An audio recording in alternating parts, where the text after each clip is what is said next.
പ്രവർത്തിതം ചക്രം നാനുവർത്തയദീഹയ അഘായുരിന്ദ്രിയാരാമോ മോഘം പാർത്ഥ സജീവതി. ഭഗവത്ഗീത 3-ാം അധ്യായം കർമ്മയോഗത്തിലെ 16-ാമത്തെ ശ്ലോകമാണിത്. അല്ലയോ പാർത്ഥ, ഇങ്ങനെ പ്രവർത്തിക്കുന്ന യജ്ഞകർമ്മ ചക്രത്തെ ഏതൊരുവൻ ഈ ലോകത്തിൽ അനുവർത്തിക്കുന്നില്ലയോ പാപായുസ്സും ഇന്ദ്രിയാരാമനുമായ അവൻ ജീവിതം വ്യർത്ഥമാക്കുന്നു. ഇതാണ് ഈ ശ്ലോകത്തിന്റെ സാരം.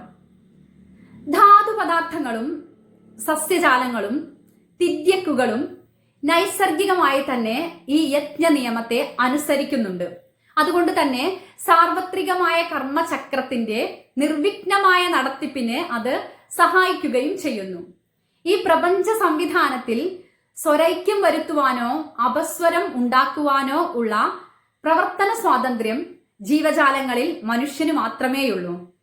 ഈ ലോകത്തിൽ ശാന്തിയും സമാധാനവും അസ്തമിച്ച് ഇവയെല്ലാം നഷ്ടപ്പെട്ടിട്ടുള്ള പുതിയ ദിനങ്ങൾ എങ്ങനെ ഉണ്ടാകുന്നു, അതിനുള്ള കാരണം എന്താണ് എന്നുള്ള ഒരു ചോദ്യം സ്വാഭാവികമായും ഉണ്ടാകും. അതിനുള്ള ഉത്തരമാണ് ഈ ശ്ലോകത്തിലൂടെ ഭഗവത്ഗീത നൽകുന്നത്.